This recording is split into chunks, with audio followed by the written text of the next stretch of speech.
ഈ പൈസ 190 കോടി രൂപ കേന്ദ്രത്തിൽ നിന്നും കടമെടുത്തിട്ട് 50 വർഷം കഴിഞ്ഞ് തിരിച്ചടച്ചാൽ മതി. ഈ പണം തൽക്കാലം ആരാണ് കൈകാര്യം ചെയ്യുന്നത്? ഈ സർക്കാരാണ് കൈകാര്യം ചെയ്യുന്നത്. സർക്കാരിലൂടെ ആരാണ് കൈകാര്യം ചെയ്യുന്നത്? ഊരാളുങ്കൽ സൊസൈറ്റിയാണ് കൈകാര്യം ചെയ്യുന്നത്. ഊരാളുങ്കൽ സൊസൈറ്റി എന്ന് പറയുന്ന ഒരു പൈപ്പ് ലൈൻ വഴി താങ്കള് എത്ര കാലമായി ഈ അല്ലല്ല ഒരു കാര്യമില്ല, അത് അഖിലല്ല, ഇത് NDAയുടെ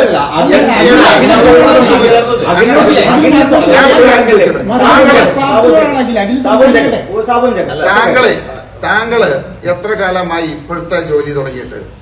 ഇതിൽ ജീവിതകാലം മുഴുവൻ ഉണ്ടാവില്ലല്ലോ. ഉണ്ടാവില്ല. അത് തന്നെയുള്ളൂ ഈ കാര്യത്തിൽ. സംഘപരിവാർ പ്രവർത്തിക്കുന്നവർക്ക് ഉൾക്കൊള്ളാൻ കഴിയാതെ അവർ എന്നെ വിമർശിക്കും. അപ്പൊ ഞാൻ അവരോട് തന്നെ ജെന്യുവൻലി പറഞ്ഞതാണ്, രാജ്യസ്നേഹവും മോദി സ്നേഹവും നിങ്ങൾ കൂട്ടിക്കെട്ടാൻ പാടില്ല എന്ന് ഞാൻ അന്ന് പറഞ്ഞത്. പക്ഷെ ഞാൻ ഇപ്പുറത്തേക്ക് വരും. അത് ആ പോയിന്റ് കഴിഞ്ഞു. വിദേശകാര്യ സെക്രട്ടറിയുടെ സ്റ്റേറ്റ്മെന്റ് വന്നതിന് ശേഷം പിന്നീട് ലോകത്തിന്റെ മുന്നിൽ പാകിസ്ഥാൻ ഉൾപ്പെടെ സമ്മതിച്ചു. അതായത് ഇന്ത്യ ആ യുദ്ധത്തിൽ നേടിയ മേൽക്കോയ്മ എന്താണെന്ന് ലോകത്തിന്റെ മുന്നിൽ നമ്മൾ കാണിച്ചു കഴിഞ്ഞു. നമ്മളങ്ങനെ മോദിക്ക് കൈയടി കൊടുക്കണം. ഇനി രണ്ടാമത്തെ കാര്യം എന്ന് പറയുന്നത്, ഇപ്പോൾ ഏറ്റവും റീസെന്റ് ആയിട്ട് എല്ലാവരും പറയുന്ന കേൾക്കുന്നു, റഷ്യയുടെ എണ്ണ വാങ്ങരുത് എന്ന് അമേരിക്ക പറഞ്ഞ് ഇന്ത്യ കേട്ടുന്നു. അങ്ങനെ ഒരു കോൺട്രാക്ട് നിങ്ങൾ എവിടെയെങ്കിലും കണ്ടിട്ടുണ്ടെന്നുണ്ടെങ്കിൽ അത് പബ്ലിഷ് ചെയ്യണം. അത് കോൺട്രാക്ട് ഉണ്ടെന്നുണ്ടെങ്കിൽ നിങ്ങൾ എത്രയും പെട്ടെന്ന് മോദിജിക്ക് അയച്ചു കൊടുക്കണം. അങ്ങനെ ഒരു കോൺട്രാക്ട് ഇല്ല. ഒരുപാട് സന്തോഷം എല്ലാവരും എത്തിച്ചേർന്നില്ല. എല്ലാവരും സ്നേഹമൊക്കെ അറിയിക്കുകയാണ്. വ്യക്തിപരമായിട്ട് ഞാൻ കുറച്ച് സ്വതന്ത്ര ചിന്താഗതി പിന്തുടരുന്ന ആളാണ്. അപ്പം എൻ്റെ ചില ചിന്തകളും ചില അഭിപ്രായങ്ങളും ഒക്കെ ചിലപ്പം അത് BJPക്ക് അനുകൂലമായിരിക്കും, ചിലപ്പോൾ UDF അനുകൂലമായിരിക്കും, ചില സമയങ്ങളിൽ അത് ഇടതുപക്ഷത്തിന് അനുകൂലമായിരിക്കും. അടിസ്ഥാനപരമായിട്ട് എൻ്റെ ചിന്തയിൽ കൂടുതലും ഒരു സ്വതന്ത്ര ചിന്താഗതിയാണ് ഉണ്ടായിരുന്നത്. ഞാൻ മുൻപ് തന്നെ എൻ്റെ സിനിമ എടുത്ത സമയത്ത് ഒരു താത്വിക അവലോകനം എന്ന് പറയുന്ന സിനിമ അത് കണ്ടിട്ടുള്ള എല്ലാവർക്കും അറിയാം. കേരളത്തിലെ ഒരു ബിസിനസ്സുകാരൻ, അയാളുടെ തകർച്ച, രാഷ്ട്രീയ പാർട്ടിക്കാരാൽ തകർന്ന ഒരു ബിസിനസ്സുകാരൻ തൻ്റെ പോരാട്ടം 3 രാഷ്ട്രീയ പാർട്ടികൾക്കെതിരെ നയിക്കുന്ന രീതിയിലൊരു സിനിമയായിരുന്നു എടുത്തിരുന്നത്. അന്ന് ആ സമയത്ത് ഞാൻ സാബു ജോക്കപ്പോയിട്ട് ബന്ധപ്പെട്ടിരുന്നു. അതായത് 2020 എന്ന് പറയുന്ന ഒരു പൊളിറ്റിക്കൽ പ്രസ്ഥാനം എന്ത് ആശയമാണോ, എന്ത് ഡെവലപ്മെന്റ്സ് ആണോ ഈ നാട്ടിൽ കൊണ്ടുവരാൻ ആഗ്രഹിച്ചത്, ഇത് മനസ്സിൽ തന്നെ സൂക്ഷിച്ചുകൊണ്ടിരുന്ന ഒരാളാണ് ഞാൻ മുൻപേ. പക്ഷേ എറണാകുളം ജില്ലയ്ക്ക് അപ്പുറത്തേക്ക് 2020യുടെ ഒരു വലിയ വ്യാപനമൊന്നും ഉണ്ടായിരുന്നില്ല. ഉണ്ടായിരുന്നുണ്ടെങ്കിൽ ഒരു പക്ഷേ എത്രയോ നാളുകൾക്ക് മുമ്പ് തന്നെ ഇതുപോലൊരു പത്രസമ്മേളനം ഉണ്ടായെന്നാണ് ഞാൻ വിശ്വസിക്കുന്നത്. പിന്നീട് രാജ്യത്ത് പ്രതിപക്ഷ നിരക്ക് ശക്തി പകരത്തക്ക രീതിയിലുള്ള അഭിപ്രായങ്ങൾ ഞാൻ പലപ്പോഴായിട്ട് നടത്തി. എപ്പോഴും ഭരണം മാറണമെന്നുള്ള ഒരാഗ്രഹം പങ്കുവയ്ക്കുന്ന, പ്രതിപക്ഷ നിരക്ക് കരുത്ത് പകരണമെന്ന് ആഗ്രഹിക്കുന്ന ഒരാളായതുകൊണ്ട് തന്നെ പലപ്പോഴായിട്ട് എന്റെ പ്രതികരണങ്ങളിൽ പലതും UDFന് അനുകൂലമായിട്ടുണ്ടായിരുന്നു. UDFന് വേണ്ടിയിട്ട് പലപ്പോഴായിട്ടും സംസാരിക്കേണ്ട സാഹചര്യം വന്നതും അത്തരം ഒരു പ്രതിപക്ഷ നിരക്ക് കരുത്ത് പകരുക എന്ന ലക്ഷ്യത്തോടു കൂടിയായിരുന്നു. പക്ഷെ അതിനേക്കാളെല്ലാം ഉപരി ഇന്നൊരു പ്രതിപക്ഷ നിരക്ക് കരുത്ത് പകരുക എന്ന ലക്ഷ്യത്തെക്കാൾ ഉപരി നമ്മുടെ നാട്ടിൽ ഒരുപാട് ചേഞ്ചസ് കൊണ്ടുവരണം. അങ്ങനെ ഒരു ചേഞ്ചസ് കൊണ്ടുവരണമെങ്കിൽ ഇപ്പൊ ഏറ്റവും അടുത്ത് റീസെന്റ് ആയിട്ട് നമ്മുടെ MP പ്രേമേന്ദ്രൻ പറഞ്ഞു, റെയിൽവേയിൽ നാളിതുവരെ കാണാത്ത ഒരു വികസനമാണ് നടന്നത്. രാജ്യത്തും നാളിതുവരെ കാണാത്ത വികസനങ്ങൾ നടന്നുകൊണ്ടിരിക്കുന്നു. ലോകത്തിന്റെ മുന്നിൽ ഇന്ത്യ 4ാമത്തെ സാമ്പത്തിക ശക്തിയായിട്ട് കുതിച്ചുകൊണ്ടിരിക്കുന്നു. അപ്പോൾ ഒരു ഭാഗത്ത് നമ്മുടെ രാജ്യത്ത് നടന്നുകൊണ്ടിരിക്കുന്ന വികസനങ്ങൾ കണ്ടില്ലെന്ന് നടിക്കാൻ പറ്റത്തില്ല. അതേസമയം തന്നെ നമ്മുടെ കേരളം പലപ്പോഴും ചിന്തകൾ കൊണ്ടും മറ്റു പല കാരണങ്ങൾ കൊണ്ടും പിന്നോട്ടാണ് പോയിക്കൊണ്ടിരിക്കുന്നത്. ഇത് ഇടതുപക്ഷത്തിന് തന്നെ മന്ത്രിയായിരുന്ന C. ദിവാകരൻ ഇത് സൂചിപ്പിക്കുകയുണ്ടായി. എന്താണ് നമ്മുടെ നാട്ടിലുള്ളതെന്നും ഇവിടെ നിന്ന് എന്താണ് കയറ്റുമതി ചെയ്യുന്നതെന്നും ഏത് മേഖലയിലാണ് കേരളം അഭിമാനിക്കേണ്ടതെന്നും ഒക്കെ തന്നെ C. ദിവാകരൻ പങ്കുവയ്ക്കുകയുണ്ടായി. അപ്പൊ എങ്ങനെ ഒരു രാഷ്ട്രീയ പാർട്ടിയിൽ പ്രവർത്തിക്കുക എന്നതിനേക്കാൾ ഉപരി ആ രാഷ്ട്രീയ പാർട്ടിയുടെ വിഷൻ, ആ രാഷ്ട്രീയ പാർട്ടി എന്താണ് സമൂഹത്തിന് കൊടുക്കാൻ ആഗ്രഹിക്കുന്നത്, അപ്പൊ ഈ ചിന്തകളിൽ എല്ലാ അർത്ഥത്തിലും അവിടെയാണ് 2020യുടെയും NDAയുടെയും BJPയും തമ്മിലുള്ള ഒരു ലയനം വരുന്ന സമയത്ത് എന്താണ് BJP ഉദ്ദേശിക്കുന്നത്. 2020 പോലത്തെ ഒരു രാഷ്ട്രീയ പ്രസ്ഥാനത്തെ ഒപ്പം ചേർക്കാൻ NDA തീരുമാനിക്കുമ്പോൾ 100% ഡെവലപ്മെന്റ്സ് അല്ലാതെ മറ്റെന്താണ് അവർക്ക് മുന്നോട്ട് വയ്ക്കാൻ പറ്റുക. അങ്ങനെ നാടിന്റെ ഡെവലപ്മെന്റ്സിന് വേണ്ടിയിട്ട്, നമ്മുടെ വരുംകാല തലമുറയുടെ മാറ്റങ്ങൾക്ക് വേണ്ടിയിട്ട് ഇപ്പോൾ ഇന്നീ കാലഘട്ടം ഇങ്ങനെ മാറിക്കൊണ്ടിരിക്കുകയാണ്. നമ്മൾ ഇന്നും 80ലും 90ലും കാര്യങ്ങളെ കുറിച്ച് സംസാരിച്ചിട്ട് കാര്യമില്ല. എന്താണ് 2030 സംഭവിക്കാൻ പോകുന്നത്, എന്താണ് 2035ലും 40ലും നമ്മുടെ തലമുറയ്ക്ക് ഉണ്ടാകേണ്ട അറിവുകൾ എന്തൊക്കെയാണ്, അവർക്ക് ഏത് മേഖലയിലാണ് സർവൈവ് ചെയ്യാൻ പറ്റുക. അപ്പൊ ഇതൊക്കെ കൊടുക്കാൻ കഴിയണമെങ്കിൽ വിഷണറി ആയിട്ടുള്ള, ദീർഘവീക്ഷണമുള്ള, കുറച്ചുകൂടെ മലയാളത്തിൽ പറഞ്ഞാൽ ക്രാന്തദാർശനികമായ ചിന്തകൾ പങ്കുവയ്ക്കാൻ ശേഷിയുള്ള നേതാക്കന്മാർ വരണം. ആ നേതാക്കന്മാർക്ക് പഴയകാല രാഷ്ട്രീയ ഈ പണിമുടക്ക്, മറ്റുള്ള പ്രശ്നങ്ങൾ ഇതെല്ലാം മാറ്റിവെച്ചുകൊണ്ട് ഒരു പുതിയ കാലഘട്ടത്തിന്റെ രാഷ്ട്രീയം പറയാൻ കഴിയണം. അങ്ങനെ ഒരു പുതിയ കാലഘട്ടത്തിന്റെ രാഷ്ട്രീയം എത്രയോ നാളുകൾക്ക് മുമ്പേ പറയുകയും പ്രവർത്തിക്കുകയും ചെയ്തിട്ടുള്ള ഒരു പ്രസ്ഥാനമാണ് 2020 എന്നതും അത് കിഴക്കമ്പലത്ത് വന്ന് നോക്കിക്കഴിഞ്ഞാൽ ഇന്ന് രാവിലെ മുതൽ ഞാൻ 2020 ചേരുന്നു എന്ന വാർത്തകളും മറ്റും വന്ന സമയത്ത് ഒരുപാട് പേർ എന്നെ പല സ്ഥലത്തു നിന്ന് വിളിച്ചു, ചേട്ടാ ഗംഭീര തീരുമാനമാണ്, ഞങ്ങൾ കിഴക്കമ്പലത്ത് വന്നിട്ടുണ്ട്, അല്ലെങ്കിൽ ഞങ്ങൾ പല വീഡിയോസും കണ്ടിട്ടുണ്ട്. അപ്പം ഒരാൾ പറയുകയും പറഞ്ഞത് പ്രവർത്തിക്കുകയും ചെയ്ത് കാണിക്കുകയാണ് ചെയ്തത്. അല്ലാതെ ഇപ്പൊ എല്ലാവർക്കും പറയാൻ എളുപ്പമാണ്, പക്ഷെ അത് പ്രവർത്തിച്ച് കാണിക്കുകയാണ് പ്രയാസം. ഇത് നമ്മുടെ ഇവിടെ വന്ന് നോക്കിക്കഴിഞ്ഞാൽ കിഴക്കമ്പലത്ത് തന്നെ അതിന്റെ ഏറ്റവും മഹത്തായിട്ടുള്ള ഒരു മിനിയേച്ചർ വേർഷൻ, ഭാവിയിലെ കേരളം എന്താകണം എന്നുള്ളതിന്റെ ഒരു മിനിയേച്ചർ വേർഷനാണ് കിഴക്കമ്പലത്ത് 2020 കാണിച്ചത്. അപ്പം സാബു ജേക്കബിന്റെ വിഷനും 2020യുടെ കാഴ്ചപ്പാടും ഈ രീതിയിൽ വരുമ്പോൾ എന്നെ കണക്ക് ചിന്തിക്കുന്ന ഒരാൾക്ക് ഏറ്റവും മികച്ച രീതിയിൽ പ്രവർത്തിക്കാനും ചേരാനും ഇതല്ലാതെ മറ്റൊരു രാഷ്ട്രീയ ആശയം നിലവിൽ കേരളത്തിലില്ല. ആ സന്തോഷമാണ് ഞാൻ ഇന്നിവിടെ പങ്കുവയ്ക്കുന്നത്. അതിന്റെ ഭാഗമാകാൻ വേണ്ടിയിട്ട് ആഗ്രഹിക്കുന്ന നിരവധി പേരുണ്ടാവുമെന്ന് എനിക്കറിയാം എന്നെ പോലെ ചിന്തിക്കുന്ന ധാരാളം പേരുണ്ട്. മാറ്റങ്ങൾ കൊണ്ടുവരാൻ ആഗ്രഹിക്കുന്ന തലമുറ നമ്മുടെ നാട്ടിലുണ്ട്. അവർക്കൊപ്പം നിന്നുകൊണ്ട്, അവർക്ക് വേണ്ടി സംസാരിച്ചുകൊണ്ട്, അവർക്ക് വേണ്ടി പ്രവർത്തിക്കാൻ ആഗ്രഹിക്കുന്നത് കൊണ്ട് കൂടിയാണ് യഥാർത്ഥത്തിൽ ഇങ്ങനൊരു തീരുമാനം എനിക്ക് എടുക്കേണ്ടി വന്നത്. ഇതില് ഈ ഞാൻ പറഞ്ഞല്ലോ, അഖിൽ മാരാർ ഇത്തവണ സ്ഥാനാർത്ഥിയായി. ഇതിപ്പോ 2020 മാത്രമായിട്ട് തീരുമാനിക്കേണ്ട ഒരു കാര്യമല്ല. ഇവിടെ NDAയിൽ ചർച്ച ചെയ്ത് NDA ആണ് ഏത് സ്ഥലത്ത് മത്സരിക്കണം എന്ന് തീരുമാനിക്കുന്നത്. അത് NDA അനൗൺസ് ചെയ്തു.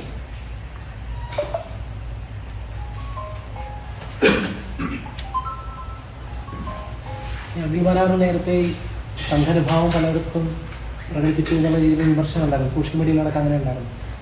പക്ഷേ BJPയുടെ ഭാഗമാണ് അല്ലെങ്കിൽ NDAയുടെ ഭാഗമായിട്ടുള്ള പാർട്ടിയോട് കൂടി ചെയ്തിട്ടുണ്ട്. ആ വിമർശനങ്ങൾ ഇപ്പോൾ ശരിവെക്കുകയല്ല ചെയ്തിരിക്കുന്നത്.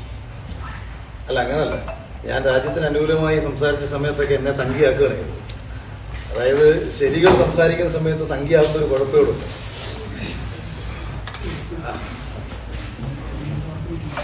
അത് ഇപ്പൊ ഒരുപക്ഷെ ഞാൻ മാത്രമല്ലെന്ന് തോന്നുന്നു. കേരളത്തില് നമ്മളിപ്പോ ഒരു പൊതുവിഷയം വന്നു കഴിഞ്ഞാൽ ആ പൊതുവിഷയത്തിൽ നമ്മളൊരു അഭിപ്രായം പറയുമ്പോൾ ആ ശരി ചില ആൾക്കാർക്ക് ശരിയല്ലാതെ തോന്നിക്കഴിഞ്ഞാൽ എളുപ്പത്തിൽ ചാർത്തപ്പെടുന്ന ഒരു മുദ്രയാണ് സംഖ്യ എന്നുള്ളത്.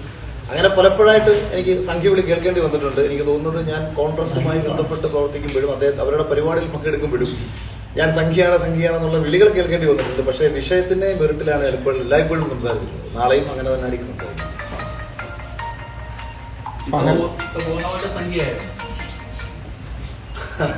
എന്താണ് സംഖ്യ എന്നതുകൊണ്ട് അർത്ഥമാക്കുന്നതെന്നുണ്ടെങ്കിൽ ഞാൻ പറയും പൂർണ്ണമാണോ പകുതിയാണോ.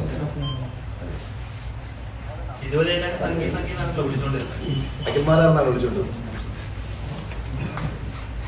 പഹൽഗാം വിഷയത്തിൽ BJP കേസ് കൊടുത്ത സമയത്ത് പറഞ്ഞത് ഇന്ത്യയിൽ രാജ്യസ്നേഹം എന്നതും മോഡി സ്നേഹം എന്നതും RS സ്നേഹമായി എന്ന് മാറുന്നെന്ന് ആശങ്കപ്പെട്ട ഒരാളാണ് അഖിൽമാരാർ. ഇപ്പൊ ആ കൂട്ടത്തിലേക്കാണ് അഖിൽമാരാർ ചേരുകയും ചെയ്തത്. വ്യത്യാസമുണ്ട്. അതിനകത്ത് ഞാൻ അന്നും പങ്കുവച്ചത് ഒരു തീവ്ര രാജ്യസ്നേഹിയുടെ പ്രതികരണം തന്നെയായിരുന്നു.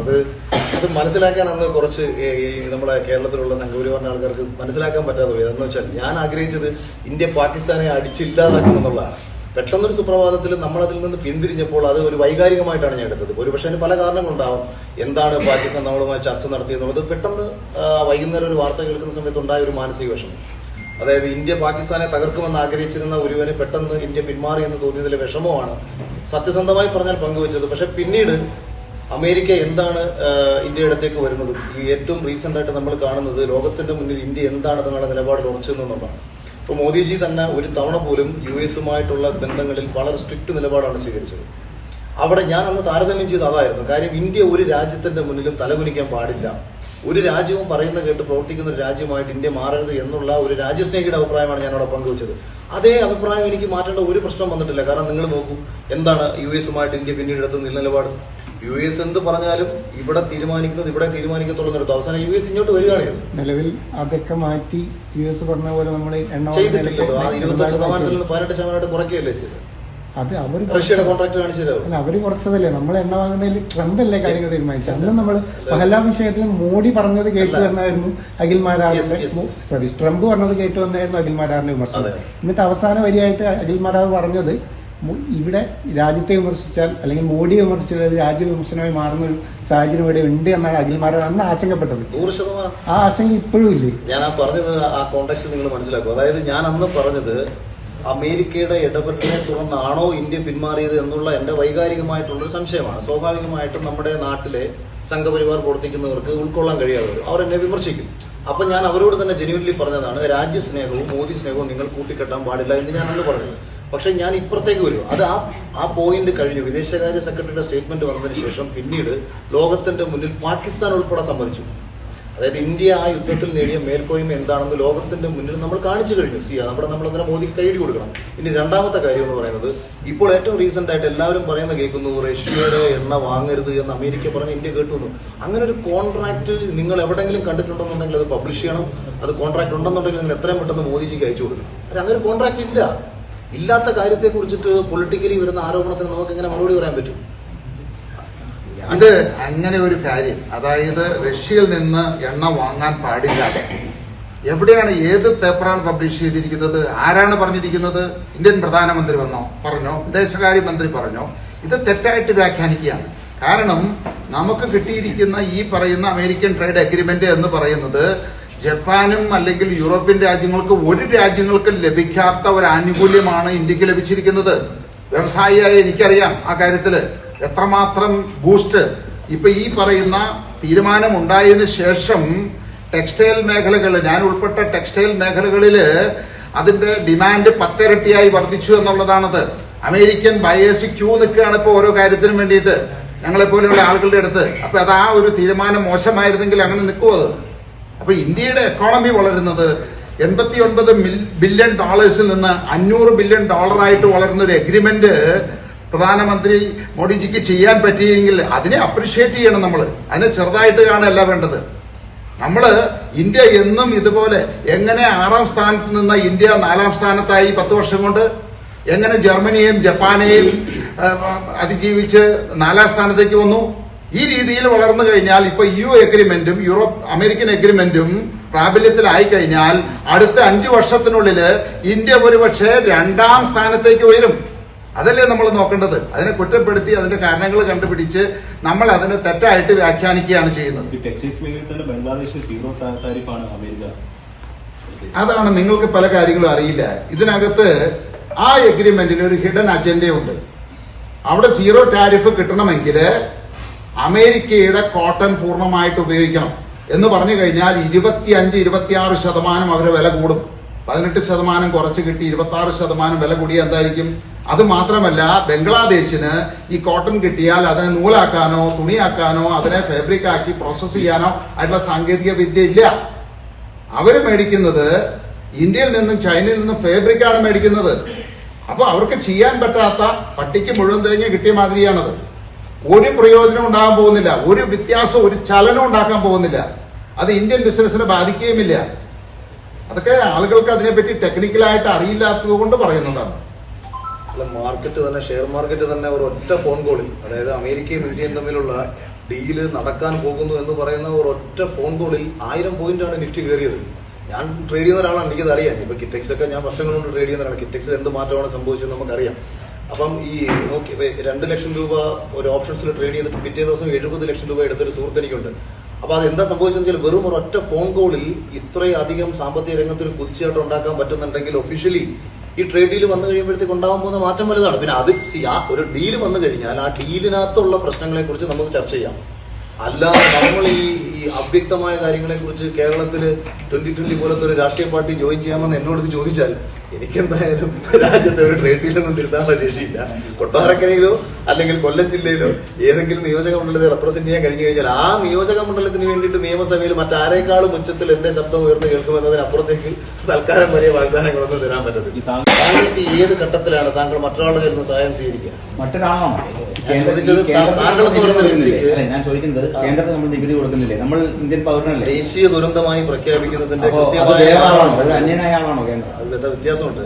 900 കോടി രൂപ അവിടെ കേന്ദ്രം കൊടുത്തിട്ടുണ്ട്. അവിടെ നിങ്ങളൊന്ന് പോയി നോക്കണം. 190 കോടി രൂപയുടെ ഇടിഞ്ഞു പൊളിഞ്ഞു വീടാറായ നദിയുടെ സൈഡ് കെട്ടിക്കൊണ്ടിരിക്കുകയാണ്. പച്ച കള്ളത്തരമാണെന്നുള്ള കാര്യം അവിടെ വർക്ക് ചെയ്യുന്ന ഉദ്യോഗസ്ഥന്മാർ ഉൾപ്പെടെ എന്നോട് പറഞ്ഞാണ്. ഞാൻ നേരിട്ട് പോയി കണ്ടാണില്ല.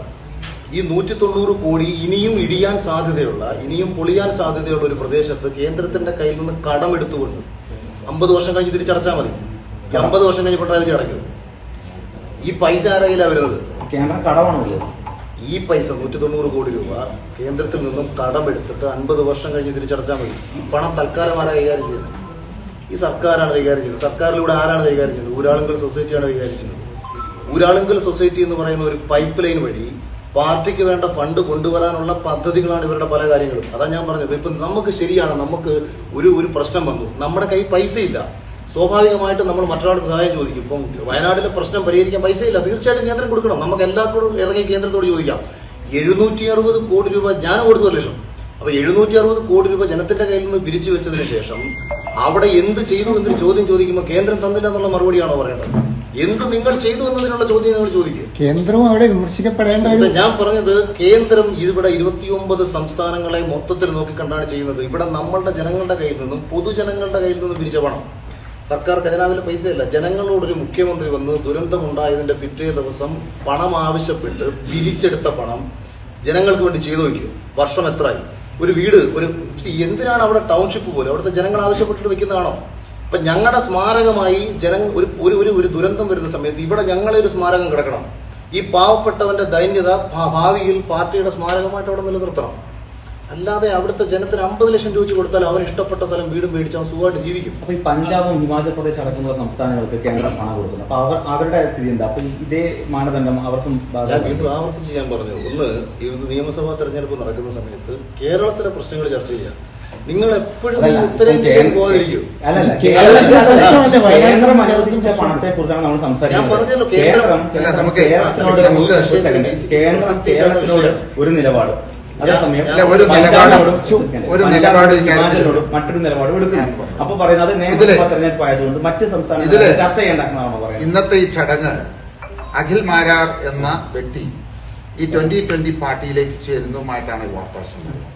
നമ്മൾ വയനാട് പ്രളയത്തെ പറ്റി അല്ലെങ്കിൽ അതിന്റെ ശരിയും തെറ്റിനെ പറ്റി സംസാരിക്കാൻ ഞങ്ങൾ ഈ വേദി ഉദ്ദേശിക്കുന്നില്ല. അത് വേറൊരു വേദിയിൽ ചെയ്യാം. ഒരു കാര്യം ഞാൻ പറയാം. ഈ കേരളത്തിന് കേന്ദ്രത്തിൽ നിന്ന് ഒന്നും കിട്ടിയില്ല എന്ന് പറഞ്ഞുകൊണ്ട് രാവിലെയും വൈകുന്നേരവും ഇരുന്ന് കരയുന്നുണ്ട് ഇവിടുത്തെ ആളുകൾ. ഇവര് ചെയ്യേണ്ട കാര്യങ്ങൾ അവരവർ ചെയ്യേണ്ട ജോലികൾ ചെയ്യേണ്ടതായിട്ടുണ്ട്. പണിയെടുക്കണം. ആദ്യം ചെയ്യേണ്ടത് അതാണത്.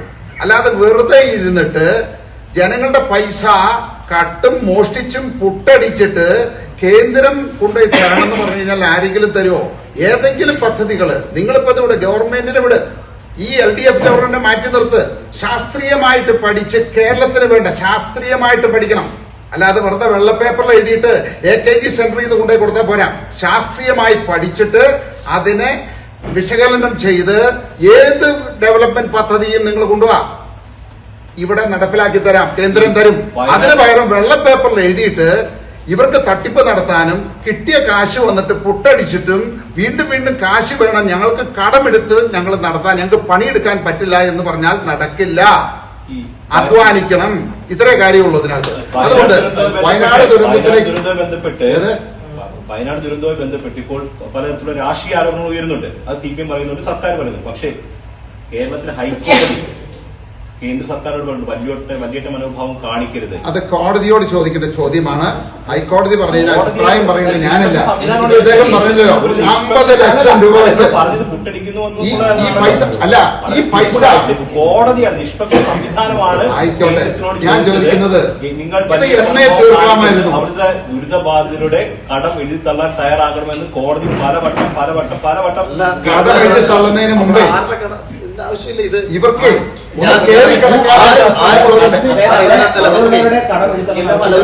ഈ വിഷയത്തില് നിങ്ങൾ എന്നെ വിളിച്ചിരുത്തി ചോദിച്ചോ. ഞാനൊരു 2.5 മണിക്കൂർ എനിക്ക് സ്വതന്ത്ര നിലപാടിൽ ആളായിരുന്നു പറഞ്ഞുകൊണ്ടിരുന്നത്. പക്ഷേ ഈ സ്വതന്ത്ര നിലപാടിൽ എവിടെയും BJP വിമർശിക്കപ്പെട്ടിട്ടില്ല. അതിലാണ് BJPയിലോട്ട് വന്നത്. കുഴപ്പമില്ലല്ലോ. അതാണ് ഇത്ര നാളിലെ സ്വതന്ത്ര നിലപാട് കൊള്ളയായിരുന്നു അഖിൽ സമ്മതിക്കുന്നു. അത് സ്വതന്ത്ര നിലപാടല്ല. BJPയുടെ ഓരോ ഞാൻ ഒരു കാര്യം ചോദിച്ചോട്ടെ, താങ്കള് എത്ര കാലമായി അല്ലല്ല ഒരു കാര്യം, അത് അഖിലല്ല, ഇത് NDAയുടെ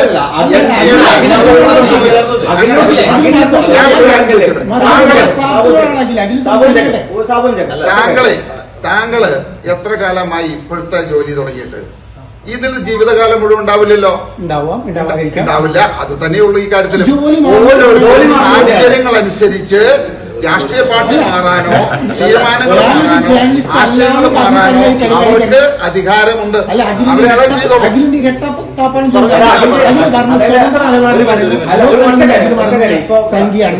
ഇതെങ്ങനെ നടപ്പിലാക്കും? രാജീവ് ഗാന്ധി പൈലറ്റായിരുന്നു. ഒരു മിനിറ്റ്. രാജീവ് ഗാന്ധി പൈലറ്റായിരുന്നു. ഇന്ത്യൻ പ്രധാനമന്ത്രി ആയപ്പോഴത്തേക്ക് എന്തെങ്കിലും കുഴപ്പം ഈ രാജ്യത്ത് ഉണ്ടായി? എനിക്ക് സ്വതന്ത്ര നിലപാട് സ്വീകരിക്കാൻ ഈ രാജ്യത്ത് എന്തെങ്കിലും തടസ്സമുണ്ടോ? ഇല്ലല്ലോ. അപ്പൊ എനിക്ക് പാർട്ടി മാറാൻ തടസ്സമുണ്ടോ? പാർട്ടി ഞാൻ മാറിയിട്ട് പോലില്ല. ഞാൻ ഒരു മിനിറ്റ്. ഒരു സ്വതന്ത്രനിൽ നിന്ന് സ്വതന്ത്ര കാഴ്ചപ്പാടുള്ള വികസനം മുന്നോട്ട് വയ്ക്കുന്ന പണിമുടക്കിനെ കുറിച്ചോ ഹർത്താലിനെ കുറിച്ചോ ചർച്ച ചെയ്യാത്ത നാടിന്റെ ശരിയായ കാഴ്ചപ്പാടിലേക്ക് വരൂ എന്ന് പറയുന്ന ഒരു രാഷ്ട്രീയ പ്രസ്ഥാനത്തിനൊപ്പമാണ് ഞാൻ ചേർന്നത്. അഖിൽ ചേർന്നതിന്റെ അല്ല അത് ഇവിടെ പ്രശ്നം. അത് അഖിൽ എന്തുകൊണ്ടാണെന്ന് സ്വന്തം നിലപാടെന്ന് പറയുകയും അതേസമയം തന്നെ BJP-യുടെ കൂടെ നിൽക്കുന്നതിനാണ് പ്രശ്നമായിട്ട് പറയുന്നത്. ഞാൻ BJP കാരനാണെന്ന് പറയുന്നത് BJP കാരനായിരുന്നു. എന്താ ഉദ്ദേശിച്ചത്? നിങ്ങൾ ഞാൻ BJP-ക്കെതിരെ വിമർശിച്ച് സംസാരിച്ച വീഡിയോ കണ്ടിട്ടില്ലേ? അതിൽ തന്നെ താങ്കൾ ഇപ്പൊ ന്യായീകരിക്കുക 10 മിനിറ്റ് ചെയ്തത്. എവിടാണ് നമ്മൾ ഒരാളെ വിമർശിക്കുന്നത്? താങ്കൾ ഇപ്പൊ ഇവിടെ അണ്ടർവെയർ ഇട്ടുകൊണ്ട് വന്നിരുന്നാൽ പറയും, പോയി നല്ല വസ്ത്രം ഇട്ടുകൊണ്ട് വരാൻ ഞാൻ പറയും. അപ്പൊ ഇവിടെ ഞാൻ താങ്കൾ ഇട്ട വസ്ത്രത്തെയാണ് കുറ്റം പറയുന്നത്. താങ്കൾ അത് മാറി വന്നാൽ നന്നായി എന്ന് പറയും. അത് അഭിപ്രായ വ്യത്യാസമല്ലത്. മറ്റേതെന്ന് പറഞ്ഞ് താങ്കൾ ചെയ്ത പരിപാടി മോശമാണെന്ന് തോന്നിയതുകൊണ്ട് മോശമെന്ന് പറഞ്ഞു. അതേ ആ മോശം താങ്കൾ തിരുത്തുമ്പോൾ ഞാൻ അതിനെ നല്ലതെന്ന് പറയുന്നു. കേന്ദ്രം ചെയ്ത ഒരു മോശം കാര്യത്തെ മോശമെന്നും അതേ കാര്യം തിരിച്ചെടുക്കും. വയനാട്ടില് ഞാനൊരു പ്രശ്നം ഉന്നയിച്ചു, അത് ഏറ്റവും മനോഹരമായിട്ട് ചെയ്താൽ ആദ്യത്തെ കൈയ്യടി പിണറായി വിജയൻ ഞാൻ കൊടുക്കും. ഇത് ഞാൻ പറഞ്ഞു ദുരിതാശ്വാസ നിധിയിലേക്ക് ഇത്തവണ ഞാൻ പണം കൊടുക്കുന്നില്ല എന്ന് പറഞ്ഞപ്പോൾ എനിക്കെതിരെ കേസെടുത്തത്. ഞാൻ ഒരാളോട് പോലും പൈസ കൊടുക്കരുതെന്ന് പറഞ്ഞിട്ടില്ല. ഞാൻ പൈസ കൊടുക്കത്തില്ല എന്ന് പറഞ്ഞപ്പോൾ എനിക്കെതിരെ കേസെടുത്തു. അന്നേരം പലരും പൈസ കൊടുക്കുന്നില്ലെന്ന് പിന്നോട്ട് പോയി. അവസാനം മുഖ്യമന്ത്രി വന്നിരുന്നിട്ട് മറുപടി പറഞ്ഞു പത്രസമ്മേളനത്തിൽ, ഇത്തവണ ഞങ്ങൾ അങ്ങനെ ചെയ്യത്തില്ല. അങ്ങനെ ഞാൻ തമാശ രൂപേണ പറഞ്ഞു, അതൊരു മാന്യതയാണല്ലോ. പറഞ്ഞതുകൊണ്ട് ഒരു കാര്യം കൂടി ഞാൻ പറയാം. അല്ല, എനിക്ക് ഇന്നും വ്യക്തിപരമായി വലിയ സ്നേഹമുള്ള 2 നേതാക്കന്മാരാണ് രമേശ് ചെന്നിത്തല, വി ഡി സതീശൻ. അവര് എന്റെ അടുത്ത് മെയിൻ സ്ട്രീമിലേക്കൊക്കെ വരണമെന്ന് സംസാരിച്ചിട്ടുണ്ടായിരുന്നു. കാരണം എന്നെപ്പോലെ ഒരാള് UDF-ന്റെ ഭാഗമാകണം. ഞാൻ ശക്തമായി പിണറായി വിജയനെതിരെ പലപ്പോഴായിട്ട് പറയുന്ന ഒരാളാണ്. അപ്പം നേതാക്കന്മാരോട് നമുക്ക് സ്നേഹമുള്ളപ്പോഴും ചില കാരണങ്ങൾ കൊണ്ട് ഒരു രാഷ്ട്രീയ പാർട്ടിക്കുള്ളിലേക്ക് വരുന്നതിന് ചില ബുദ്ധിമുട്ടുകളുണ്ടാവും. നേതാക്കന്മാരുടെ നാളെ എനിക്ക് സ്നേഹം കാണും. അതിപ്പോ ഞാൻ നേരത്തെ ഇപ്പൊ BJP ചില വിമർശിച്ചു നിങ്ങൾ പറയുന്ന സമയത്ത് എത്രയോ നേതാക്കന്മാരുടെ വ്യക്തിബന്ധം. സുരേഷ് ഗോപി ജയിക്കുന്നൊരു പക്ഷേ UDF-ന്റെ ഒപ്പം പല പരിപാടി പങ്കെടുക്കുമ്പോഴും സുരേഷ് ഗോപി ജയിക്കുമെന്നും അത് ആവർത്തിച്ച് ജയിക്കുമെന്നും പറഞ്ഞുകൊണ്ടിരുന്ന ഒരാളായിരുന്നു ഞാൻ. അപ്പൊ അത് വ്യക്തിപരമായിട്ടുള്ള സ്നേഹബന്ധങ്ങളും പൊളിറ്റിക്കൽ പാർട്ടിയിലേക്ക് കയറണമെന്ന് പറയുമ്പോൾ ആശയങ്ങളുടെ ചില ബാധ്യതകൾ പേറാൻ എല്ലാ അർത്ഥത്തിലും നമുക്ക് പറ്റണമെന്നില്ല. തുടക്കം മുതൽ തന്നെ അഖിൽമാരാർ ഒരു UDF-നൊപ്പം നിൽക്കുന്ന UDF-ന്റെ അനുഭാവി, ഒരു കോൺഗ്രസ് അനുഭാവി എന്നുള്ളതാണ് നമുക്കൊക്കെ അറിയാവുന്ന ഒരു കാര്യം. എപ്പോഴാണ് പിന്നെ അതിനൊരു മാറ്റം? ഈ ഒരു നിയമസഭാ തെരഞ്ഞെടുപ്പ് ഈ നേതാക്കളൊക്കെ സംസാരിച്ചൊരു ഘട്ടത്തിൽ കോൺഗ്രസ് വേണ്ടാന്ന് എന്തുകൊണ്ട് തീരുമാനിക്കുന്നു? അല്ല, ഞാനൊരിക്കലും അങ്ങനൊന്നും അകത്ത് പോകണോ പുറത്ത് വരണോ എന്നുള്ള തീരുമാനം എടുക്കാൻ ഞാൻ ഒന്നും ഈ പാർട്ടിക്കുള്ളിലില്ല. ഞാൻ അകത്ത് വരണോ വേണ്ടയോ എന്ന് തീരുമാനം എടുക്കേണ്ടത് അവരായിരുന്നു. അപ്പം അത്തരത്തിലുള്ള ചർച്ചകളൊന്നും നടന്നിട്ടില്ല. അതേസമയം തന്നെ 2020 പോലത്തെ ഒരു പ്രസ്ഥാനം അവരുടെ സംസ്ഥാന വ്യാപകമായിട്ട് അവരുടെ പ്രവർത്തനം വ്യാപിപ്പിക്കാൻ പോകുന്നതിന്റെ ഭാഗമായിട്ട് ആ ഒരു രാഷ്ട്രീയ പാർട്ടിയുടെ കാര്യങ്ങളും അല്ലെങ്കിൽ അതിന്റെ ഡെവലപ്മെന്റ്സും കിഴക്കമ്പലം പോലൊരു സ്ഥലം നമ്മുടെ മുമ്പിൽ ഏറ്റവും വലിയൊരു ഉദാഹരണമായിട്ടിരിക്കും. ഒരു സമയത്ത് ഇപ്പം നമ്മൾ ഗുജറാത്തിനെ കാണിച്ചുകൊണ്ടായിരുന്നു രാജ്യത്തിന്റെ ഒരു എന്താണ് മോദിജി ഈ രാജ്യത്ത് ചെയ്യാൻ പോകുന്നതെന്ന് പറഞ്ഞപ്പോൾ ഇവിടുന്ന് പല ആൾക്കാരും ഗുജറാത്തിൽ പോയി പഠിച്ചിട്ടുണ്ട്. എനിക്ക് തോന്നുന്നു ഇന്ന് രാജ്യത്തിന്റെ ഏതൊരു പഞ്ചായത്തിനും വന്ന് പഠിക്കാൻ പറ്റിയ ഒരു സ്പേസ് ആയിട്ട് ഇവിടെ കിടക്കുകയാണ് കിഴക്കമ്പലം. അതാണെങ്കിൽ എന്തുകൊണ്ട് ഈ ഒരു പ്ലാൻ നമുക്ക് സംസ്ഥാനം ഒട്ടാകെ കൊണ്ടുവന്നൂടാ? ഈ ഇത്തരം ചിന്തകൾ വന്നു. പിന്നെ ഞാൻ വീണ്ടും പറഞ്ഞത്, ഈ നിങ്ങൾ ഒരുപക്ഷെ ഞാൻ വി ഡി സതീശനെ അതിശക്തമായി വിമർശിച്ച വീഡിയോ കണ്ടിട്ടില്ല. ഞാൻ അതിശക്തമായി ഞാനൊരിക്കൽ ജർമ്മനിയിൽ നിന്ന് വരുന്ന സമയത്ത് ദുബായിൽ വെച്ചിട്ട് അദ്ദേഹത്തിന്റെ ഒരു ആറ്റിറ്റ്യൂഡ് ജനങ്ങളോട് കണ്ട സമയത്ത് ഞാൻ അതിനിശ്ചിതമായി അദ്ദേഹത്തെ വിമർശിച്ച് ഞാനൊരു വീഡിയോ സംസാരിച്ചു. ആ വീഡിയോ അദ്ദേഹം കാണുകയും അദ്ദേഹം എന്നെ വിളിച്ച് സംസാരിക്കുകയും ചെയ്തിട്ടുണ്ടായിരുന്നു. കാരണം നമ്മൾ ചിലത് ചൂണ്ടിക്കാണിക്കുകയാണ് ചെയ്യുന്നത്. നേതാക്കന്മാരോട് നമുക്ക് വ്യക്തിവിരോധം ഇല്ലെന്ന് ഇപ്പോഴും ആവർത്തിക്കുന്നു. സ്റ്റേറ്റ് ഗവൺമെന്റിന്റെ പുതിയ മദ്യനയം കാരണമായ മാറ്റം വന്നിരിക്കും. 12 മണി വരെ തുറക്കുന്ന അവസ്ഥയിലേക്ക് വരികയും മുഖ്യമന്ത്രി വകുപ്പ് മന്ത്രിയുമായി തർക്കം നിൽക്കുന്നു. ഇതില് ഈ മദ്യനയം, അതായത് LDF അധികാരത്തിൽ വരുമ്പോൾ പറഞ്ഞത് മദ്യത്തിന്റെ ഉപയോഗം ഘട്ടം ഘട്ടമായിട്ട് കുറച്ചു കൊണ്ടുവരുമെന്ന് പറഞ്ഞ LDF ഇപ്പോ മദ്യ കമ്പനികളുടെ ബ്രാൻഡ് അംബാസിഡറായിട്ട് മാറിയിരിക്കുകയാണ്. ഇവിടെ മദ്യം പ്രൊമോട്ട് ചെയ്ത് ഇവിടുത്തെ യുവാക്കളെ, ചെറുപ്പക്കാരെ, കുട്ടികളെ കുടിപ്പിച്ച് കിടത്തി വോട്ട് മേടിക്കുക. ഇതിന് 2 ഉദ്ദേശമാണ്. ഒന്ന്, മദ്യം കുടിപ്പിച്ച് വരുമാനം ഉണ്ടാക്കുക, ഒരു തലമുറയെ ഇല്ലാതെയാക്കുക എന്നുള്ള രാഷ്ട്രീയ ഉദ്ദേശം. അത് LDF-ഉം അതുപോലെ UDF-ഉം ഒറ്റക്കെട്ടാണെന്നുള്ളതാണ് രണ്ടാമത്തെ കാര്യം. കാരണം ഈ തെരഞ്ഞെടുപ്പ് വന്നപ്പോൾ ഇങ്ങനെ ഒരു തീരുമാനമെടുക്കുന്നു. മന്ത്രി പറയുന്നു ഇത് പ്രതിപക്ഷ നേതാവും പ്രതിപക്ഷവുമായിട്ട് ഈ ഫയൽ കണ്ടിട്ടുണ്ട്, സംസാരിച്ചിട്ടുണ്ട്. അതിന് കൃത്യമായിട്ട് ഉത്തരം പറയാതെ അദ്ദേഹം മുക്കി മൂളിയും അതിൽ നിന്ന് രക്ഷപ്പെട്ടു. കാരണം എന്താണ്? ഇവര് 2 കൂട്ടരും ഈ തെരഞ്ഞെടുപ്പിനുള്ള പണം ഉണ്ടാക്കി കഴിഞ്ഞിരിക്കുന്നു. ഈ മദ്യ നിയമം നടപ്പിലാക്കിയതോടുകൂടി ഈ 2 മുന്നണിക്കും അടുത്ത തെരഞ്ഞെടുപ്പിൽ മത്സരിക്കാനായിട്ടുള്ള കോടികള് ഈ പറയുന്ന മദ്യ കമ്പനികളിൽ നിന്ന്, മദ്യരാജാക്കന്മാരിൽ നിന്ന് മേടിച്ചതിന്റെ ഒരു പ്രത്യുപകാരമാണ് ഇറങ്ങിപ്പോകുന്നതിന് മുമ്പ് LDF ചെയ്തതും. അതുപോലെ തന്നെ മത്സരിക്കാനായിട്ടുള്ള പൈസ ഉണ്ടാക്കാൻ വേണ്ടിയിട്ട് UDF-ഉം കൂടി മൗന അനുവാദം കൊടുത്ത് അങ്ങനെ ഒരു നിയമം ഉണ്ടാക്കിയത്. ഇത് 2 പേരും കൂടിയുള്ള ഒരു ഗൂഢാലോചനയാണെന്ന് നടന്നിരിക്കുന്നത്. ഇക്കാര്യത്തിൽ? 2019 രാഷ്ട്രീയം നിർത്തി എന്നൊരു പോസ്റ്റ് ഇട്ട ആളാണ് അഖിൽമാരാർ. അപ്പോൾ വീണ്ടും തെരഞ്ഞെടുപ്പ് രാഷ്ട്രീയത്തിലേക്ക് വരുന്നത്. ഇപ്പൊ എന്താണ് മാറിയ സാഹചര്യം? എന്താണ് 2019 നോക്കുമ്പോൾ ഇവിടെ? രാഷ്ട്രീയം നിർത്തി നല്ലിട്ടത്. രാഷ്ട്രീയം ലോകത്താർക്കും നിർത്താൻ പറ്റും. ഓരോ ദിവസവും ഞാൻ ചെയ്യുന്ന എല്ലാ കാര്യങ്ങളും നമ്മുടെ രാഷ്ട്രീയ രാഷ്ട്രീയം ഉപേക്ഷിച്ചു എന്ന് രാഷ്ട്രീയ തന്നെയാണ്. പാർട്ടിയിലൂടെയുള്ള ഒരു രാഷ്ട്രീയ പ്രവർത്തനം 2019 തുടക്കത്തിൽ, പക്ഷേ 2012 അവസാനം അതെ. ഞാൻ അവസാനിപ്പിക്കുന്ന 2 കാരണങ്ങളുണ്ട്. ഞാൻ ചെയ്തുകൊണ്ടിരിക്കുന്ന കൊച്ചു കൊച്ചു കാര്യങ്ങൾ നാടിനു വേണ്ടിയാകുമ്പോൾ ഞങ്ങളുടെ നാട്ടിലൊക്കെ ഉള്ള ചിലർക്ക് ഒരു പ്രശ്നം, ഞാൻ പബ്ലിസിറ്റിക്ക് വേണ്ടി ചെയ്യുന്നതാണ്. അപ്പോൾ ഞാനൊരു തീരുമാനം എടുത്തു, ഇനി പബ്ലിസിറ്റി ഉണ്ടാക്കി കാണിച്ചു തരാം. ഇന്ന് ആവശ്യത്തിലധികം പബ്ലിസിറ്റിയായി, എനിക്കിനി നാടിന് വേണ്ടി പ്രവർത്തിച്ചുകൂടെ? അപ്പൊ പബ്ലിസിറ്റിക്ക് വേണ്ടിയാണ് രാഷ്ട്രീയം ഉപേക്ഷിച്ച് പിന്നെ അങ്ങനെ ഒരു ആക്ഷേപം എൻ്റെ അടുത്ത് വന്നപ്പോൾ നമ്മൾ സതുദ്ദേശപരമായി ചെയ്യുന്ന ഒരു കാര്യത്തെ അത് പബ്ലിസിറ്റിക്ക് വേണ്ടിയിട്ടാണെന്ന് പറഞ്ഞ ഒരാൾ ആക്ഷേപിച്ചാൽ, ചെയ്യുന്ന കാര്യത്തിന്റെ സത്യസന്ധത മനസ്സിലാക്കാതെ അതിന് സോഷ്യൽ മീഡിയയിലോ അല്ലെങ്കിൽ ന്യൂസിനോ കിട്ടുന്ന പ്രാധാന്യത്തിലേക്ക് പോയിട്ട് എന്റെ പേരവിടെ ചർച്ച ചെയ്യപ്പെടുന്നു എന്നത് ഒരാൾ ചിന്തിച്ചാൽ, എന്റെ ലക്ഷ്യം അതായിരുന്നില്ല, എന്റെ ലക്ഷ്യം അപ്പുറത്ത് മറ്റൊന്നായിരുന്നു, അത് അവർ കണ്ടില്ല. അങ്ങനെ കാണാതിരുന്ന ആളുടെ മുന്നിൽ ഒരു സിനിമ, ഞാൻ പബ്ലിസിറ്റിക്ക് വേണ്ടിയിട്ട് വനിതാവിരുദ്ധ തിയേറ്ററിന് വേണ്ടി പോയി ഡാൻസ് കളിക്കുകയല്ല ചെയ്തത്. ഞാനൊരു പൊളിറ്റിക്കൽ സട്ടയർ സിനിമയാണ് എഴുതിയത്. അതൊരു തിരക്കഥ എഴുതി ഒരു സിനിമയാക്കി. അത് 2-3 വർഷം മുമ്പാണ്. അഖിൽ പബ്ലിസിറ്റിയുടെ 2019 7 വർഷം മുന്നെയാണ്. അല്ല, 2019 ഇത് പറയുന്നു, അതിനുശേഷം താത്വിക വലനം ചെയ്യുന്നു, അതിനിടയിൽ ബിഗ് ബോസ് വരുന്നു. ഞാനൊരു 50-ലധികം ചാനൽ ചർച്ചകളിൽ രാഷ്ട്രീയ ഇതൊക്കെ നടക്കുന്ന പീക്ക് പബ്ലിസിറ്റി നടന്ന ഒരു 2 വർഷം മുമ്പ് തന്നെ പീക്ക് പബ്ലിസിറ്റിയിൽ അഖിൽ എത്തിയിട്ടുണ്ട്. പക്ഷെ ഇപ്പോഴാണ് പൊളിറ്റിക്സിലേക്ക് തിരിച്ചു വന്നത്. എന്താണ് ഇപ്പൊ മാറിയ സാഹചര്യം? എന്താണ് ഒരു കാര്യം മനസ്സിലാക്കണം, നമുക്ക് ജീവിക്കാൻ പൈസ വേണം.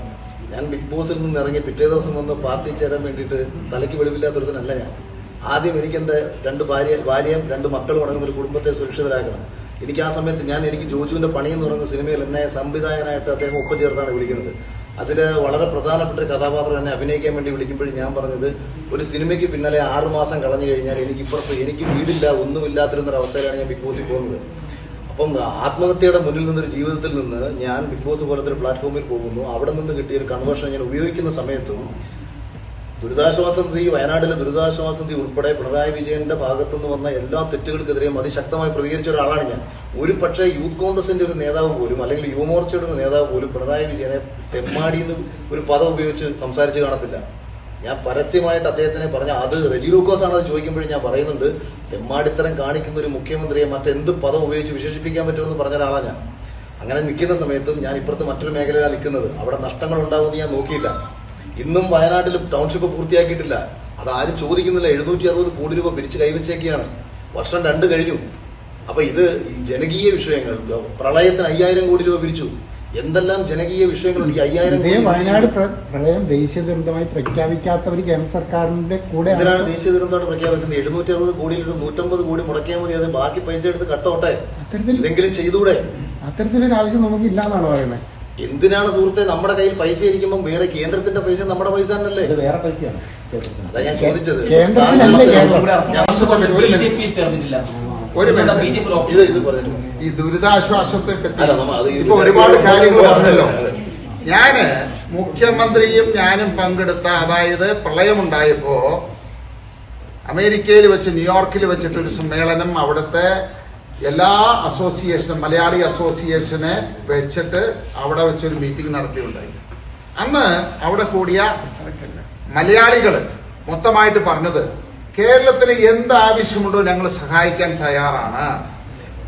ഏത് പ്രോജക്റ്റ്, ഒരു പാലം പണിയണം, ഇത്ര വീടുകൾ പണിയണം, ഞങ്ങളെ ഏൽപ്പിക്കുക, ഞങ്ങൾ അത്രയും വീടുകൾ പണിത് തരാം എന്ന് പറഞ്ഞതാണത്. അപ്പൊ അദ്ദേഹം പറഞ്ഞ എന്താണെന്നറിയോ? അത് വേണ്ട, പണമായിട്ട് തന്നാ മതി. അപ്പൊ അവര് പറഞ്ഞു നടക്കില്ല. എന്തിനാ ഈ പണമായിട്ട് മേടിക്കുന്നേ? ഒരാളുടെ ഉദ്ദേശം, ലക്ഷ്യം നല്ലതാണെന്നുണ്ടെങ്കിൽ പണമായിട്ട് എന്തിനാ മേടിക്കുന്നത്?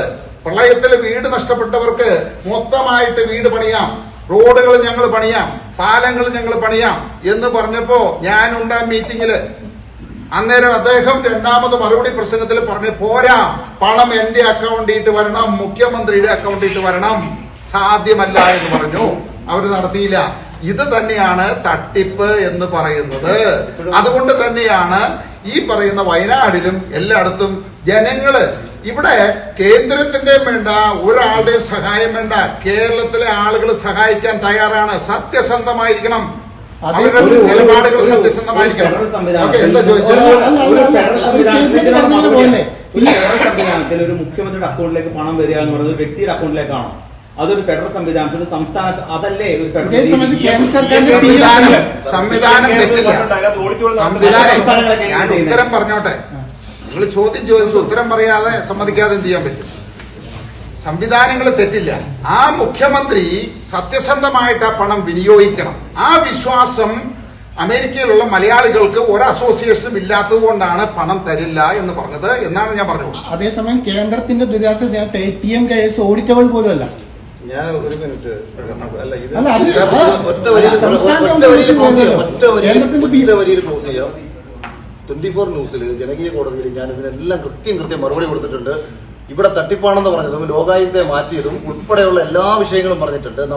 നമ്മുടെ ഇന്നത്തെ പ്രധാനപ്പെട്ട ഒരു അജണ്ട അല്ലെങ്കിൽ ഈ ഒരു പത്രത്തിന്റെ ആവശ്യകത അല്ലാത്തതുകൊണ്ട് എപ്പോ വേണമെങ്കിലും വിളിച്ചോ ഞാൻ വന്ന് ഇതിന്റെ കാര്യങ്ങൾ മൊത്തം പറഞ്ഞുതരാം. നിങ്ങൾ പിണറായി വിജയനെ കൊടുക്കണമെന്നും പിണറായി വിജയൻ മാറണമെന്ന് ആഗ്രഹിക്കുന്ന കക്ഷിയായിരിക്കുന്നത്. അതുകൊണ്ടാണ് പുള്ളി ഇത് ചോദിക്കുന്നത്. ഇത് ഞാൻ എത്ര വരെ പറഞ്ഞാലും പിണറായി വിജയൻ കൊടുക്കും.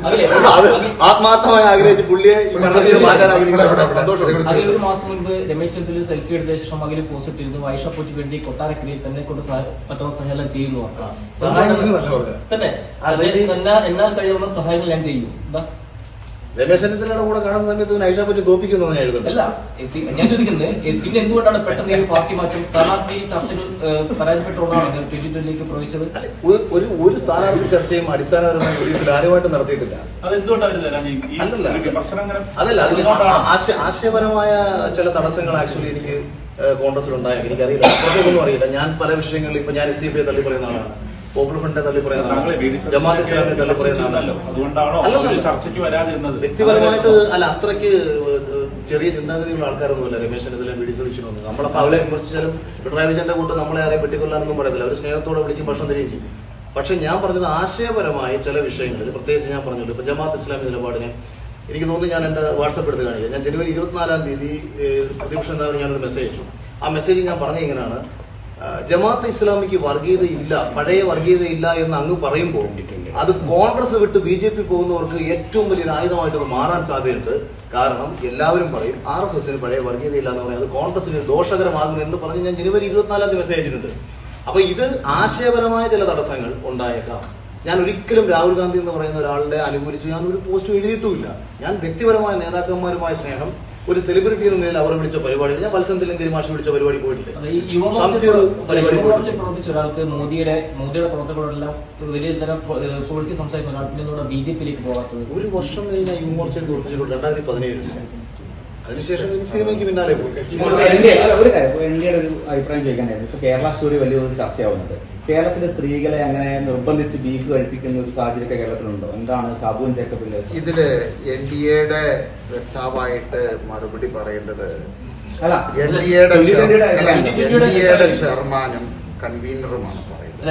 ഇതിപ്പോ ഓരോ വിഷയത്തില് ഞാൻ പറയുന്നത്, ഞാൻ 21 ദിവസമേ ആയിട്ടുള്ളൂ ഈ NDAയിൽ ചേർന്നിട്ട്.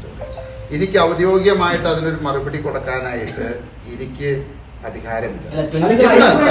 അത് മാത്രമല്ല, ഞാൻ ഒരു കാര്യം പറഞ്ഞിട്ട് കൂടുതൽ കാര്യത്തിൽ പോകുന്നില്ല. കാരണം ഇന്നത്തെ ഈ ചർച്ച ഞങ്ങള് ഈ പറയുന്ന അഖിൽമാരാണ് ഞങ്ങളുടെ പാർട്ടിയിലേക്ക് ചേരുന്നത് മാത്രം അനൗൺസ് ചെയ്യാൻ